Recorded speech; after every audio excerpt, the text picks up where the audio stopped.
Star hospital సుఖీభవకు తిరిగి స్వాగతం. జలుబు, సైనసైటిస్ వంటి బాధలేమీ లేకపోయినా మనలో కొంతమందికి చాలా తరచుగా ముక్కు బిగుసుకుపోతుంటుంది. ఇలాంటప్పుడు పరీక్షలు చేయిస్తే ముక్కు లోపల టర్బినాయిడ్లు పెరిగినట్లుగా తేలుతుంటుంది.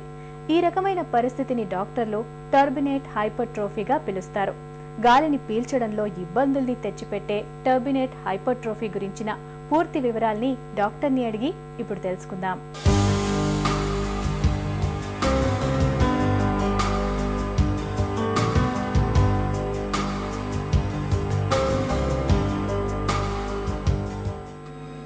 టర్బినేట్ హైపర్ట్రోఫీ అంటే ఏంటి? ముక్కులో సాధారణంగా 3 కండరాలు ఉంటాయి. Superior turbinate, middle turbinate, inferior turbinate. Superior turbinate, middle turbinate నుంచి మనకి యూజువల్గా ఎలాంటి ప్రాబ్లం రాదండి. ఎప్పుడన్నా మిడిల్ టర్బినేట్ ఒక్కటి పెరిగితే కొద్దిగా తలనొప్పి వస్తుంటుంది. దాంట్లో యాంటీరిథమైడల్ నర్వ్ సిండ్రోమ్ అంటాం అనమాట. చాలా రేర్గా వస్తుంటుంది. కామన్గా మనకు ప్రాబ్లం కలుగు చేసేది ఏంటంటే ఇన్ఫీరియర్ టర్బినేట్. ఇదేంటంటే కొంచెం ఉబ్బినా కూడా ఇది కరెక్ట్గా మనకి ఈ బొగ్గకి ముక్కులో ఉన్న సెప్టమ్కి నడిమధ్యలో ఉంటుంది అనమాట. ఇది మనకి ఎయిర్వే తీసుకునే ప్యాసేజ్లో ఉంటుంది. అంటే మనం ముక్కులోంచి గాలి తీసుకున్నప్పుడు ఈ ముక్కులో నుంచి గొంతులోకి వెళ్ళేటప్పుడు లంగ్స్లోకి వెళ్ళేటప్పుడు ఈ ఎయిర్వే ద్వారా పోతుంటుంది అనమాట. సో అది కొంచెం పెరిగినా కూడా మనకి గాలి తీసుకోవటం ఇబ్బంది అవుతుంటుందండి. సో ఈ ముక్కులో కండ పెరగటం వలన ఇన్ఫీరియర్ టర్బినేట్ వలన సాధారణంగా నేసల్ అబ్స్ట్రక్షన్ ఉంటుంది అనమాట. దాంతోపాటు ఎస్పెషల్లీ ఎలర్జీ ఉన్న వాళ్ళకి కొంచెం డస్ట్ పోయినా మనకి పడని వాతావరణానికి వెళ్ళినా కూడా ఎమ్మటే తుమ్ములు వస్తాయి అన్నమాట. సో ఎలర్జీకి ముక్కు మూసిపోవటానికి సాధారణంగా ఇన్ఫీరియర్ టర్బినేట్ కారణం అండి. టర్బినేట్ హైపర్ట్రోఫీ ఎందుకు వస్తుంది? Inferior turbinate hypertrophy main reasons ఏంటంటే పొల్యూషను, స్ట్రెస్. ఇవాళ మోస్ట్లీ మనం పిల్లల కాడి నుంచి పెద్దోళ్ళ దాకా చూసుకుంటే అందరూ స్ట్రెస్లో ఉంటున్నారు. పిల్లలైతే ఎడ్యుకేషన్ కానీ, పెద్దోళ్ళు అయితే ఫైనాన్షియల్ ఆర్ జాబ్ పర్పస్లో కానీ. రెండోది దుమ్ము, ధూళి, ఈ పొల్యూషన్ అందరం ఎక్స్పోజ్ అవుతున్నాం. పిల్లలు కూడా పొద్దున సాయం దాకా స్కూల్కి వెళ్ళి వస్తే they are exposing especially in cities. ఈ ప్రాబ్లం చాలా ఎక్కువ ఉంటుంది అనమాట. ఇక పెద్దోళ్ళనైతే కంపల్సరీ ఉంటుంది. సో ఈ పొల్యూషన్స్ రోజు రోజుకి మనకి సిటీస్లో పొల్యూషన్ ఎక్కువైపోతుంది అనమాట.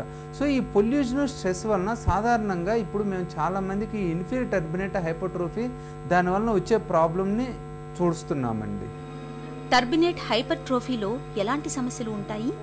ఇన్ఫీరియర్ టర్బినేట్ హైపర్ట్రోఫీ ఇప్పుడు చాలామందికి స్నోరింగ్కి రీజన్ అవుతుందండి. మనం చూస్తుంటే చాలామంది ఇప్పుడు 20 years తర్వాత స్నోర్ చేస్తున్నారు. చాలామంది గొంతు అనుకుంటారు, సిప్యాప్ అంటారు, అది ఇది అంటారండి. కానీ చాలామందికి common reason inferior turbinate hypertrophy అండి. ఇన్ఫీరియర్ టర్బినేట్ హైపర్ట్రోఫీని మనం సైజ్ తగ్గించినట్టయితే చాలామందికి ఎయిర్వే ఇంప్రూవ్ అయ్యి స్నోరింగ్ కూడా తగ్గే అవకాశం ఉంటుంది అనమాట. ఎస్పెషల్లీ స్నోరింగ్ ఉన్నోళ్ళు కంపల్సరీగా ఎండోస్కోపీ చేసుకొని ఒకసారి ఈ ముక్కులో ప్రాబ్లం ఉన్నట్టయితే దాన్ని సింపుల్గా మనం కరెక్ట్ చేసుకున్నట్టయితే స్నోరింగ్ తగ్గిపోతుంది. టర్బినేట్ హైపర్ట్రోఫీకి చికిత్స ఏంటి? ఒకప్పుడు ఏంటంటే ఇన్ఫీరియర్ టర్బినేట్ హైపర్ట్రోఫీకి చిన్న సర్జరీ చేసినా కూడా రక్తం ఎక్కువ పోయిద్ది. డాక్టర్లు భయపడేవాళ్ళు, పేషెంట్లు భయపడేవాళ్ళు. కానీ ఇవాళ ఎండోస్కోప్స్, లేజర్సు, ఈ కోయాబులేటర్ వచ్చిన తర్వాత బ్లీడింగ్ అనేది అస్సలు లేదన్నమాట. సో మనం సర్జరీ ద్వారా దాన్ని ఈజీగా తగ్గించవచ్చు. కానీ ఫస్ట్ దాన్ని డయాగ్నోజ్ చేసిన తర్వాత దాని రీజన్స్ని కనుక్కోవాలి. పొల్యూషన్ అనుకోండి, పేషెంట్కి మనం కొంచెం వేడి నీళ్ళు ఆవిరి పట్టుకుంటా జల్నేతి చేయమని చెప్పాలి. ఒకవేళ దాంతో తగ్గిపోయింది అనుకోండి, మనం అసలు వరీ అవ్వాల్సిన అవసరమే లేదు, దాన్ని టచ్ చేయాల్సిన అవసరం కూడా లేదన్నమాట. స్ట్రెస్ ఉందనుకోండి, వాళ్ళకు కూడా చెప్పాలి. కోల్డ్ వెదర్లో ఉన్న వాళ్ళు కూడా చెప్పాలి వీలైనంతటికి టెంపరేచర్ను కంట్రోల్ చేసుకుంటూ ఉండమని. సో ప్రికాషన్స్తో కొంతమంది కంట్రోల్ అవుతుంది. కొంతమందికి ప్రికాషన్స్ తీసుకున్న కంట్రోల్ కాలేదనుకోండి, సింపుల్గా ఇవాళ దాన్ని సైజుని తగ్గిస్తామండి. మనం కోయాబులేటర్ వాడవచ్చు, లేజర్ వాడవచ్చు, ఏదైనా వాడవచ్చు. అది మనకి 10-15 నిమిషాల పని. పేషెంట్ ఎమ్మటే వర్క్ కూడా చేసుకోవచ్చు అనమాట. సో 100లో 70-80 మందికి ఇన్ఫీరియర్ టర్బినేట్ని మనం ఈ సింపుల్ ప్రొసీజర్ ద్వారా తగ్గించవచ్చు అనమాట. కొంతమందికి ఉంటుంది మరీ టూ మచ్ ఎలర్జీ ఉన్నా, లేదంటే లాంగ్ స్టాండింగ్ ప్రాబ్లం అంటాం. ఆ టర్బినేట్ హైపర్ట్రోఫీ చాలా రోజుల నుంచి ఉందనుకో, అలాంటి వాళ్ళకి ఇన్ఫీరియర్ టర్బినోప్లాస్టీ అనే విధానం ద్వారా చిన్న ఆపరేషన్ చేస్తానమాట. ఆపరేషన్ కూడా చాలా సింపుల్ అండి. కాకపోతే ముక్కులో ఒకరోజు పట్టి ఉంటుంది. బ్లీడింగ్ ఎక్కువ రావటం కానీ అలాంటి ఇబ్బందులు ఏమి ఉండవు అనమాట. టర్బినేట్ హైపర్ట్రోఫీని నివారించుకోవచ్చా? ఇన్ఫీరియర్ టర్బినేట్ హైపర్ట్రోఫీ ఉన్నోళ్ళు సపోజ్ వాళ్ళకి మనం ఈ వేడి నీళ్ళు ఆవిరి పట్టుకుంటా, పొల్యూషన్ నుంచి అవాయిడ్ చేసుకుంటా, జలనేతి చేసి కంట్రోల్ అయినట్టయితే వాళ్ళకి ఎలాంటి ట్రీట్మెంట్ అవసరం లేదండి. ఫ్యూచర్లో కూడా బయటికి వెళ్ళినప్పుడు ఎస్పెషల్లీ ఎలర్జీ ఉన్న వాళ్ళు ముక్కుకు మాస్క్ పెట్టుకోవటం మంచిది. జలనేతి ఆవిరి పట్టుకున్నట్టయితే మనకి ముక్కులో ఎలర్జీ పార్టికల్స్ నుంచి వచ్చే ప్రాబ్లమ్స్ని 80 to 90% సాల్వ్ చేయొచ్చండి. ఈవెన్ పాలిప్స్ని కూడా మనం ప్రివెంట్ చేయొచ్చు అనమాట.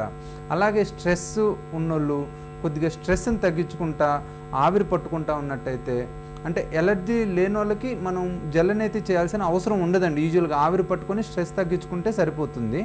కానీ ఎక్కువ మందికి ఈ ఎలర్జీ పొల్యూషన్ కూడా ఉంటుంది కాబట్టి స్ట్రెస్ తగ్గించుకొని కొంచెం ఆవిరి పట్టుకుంటా జలనేతి విధానం ద్వారా ముక్కును శుభ్రం చేసుకున్నట్టయితే మనం దీన్ని నివారించవచ్చు.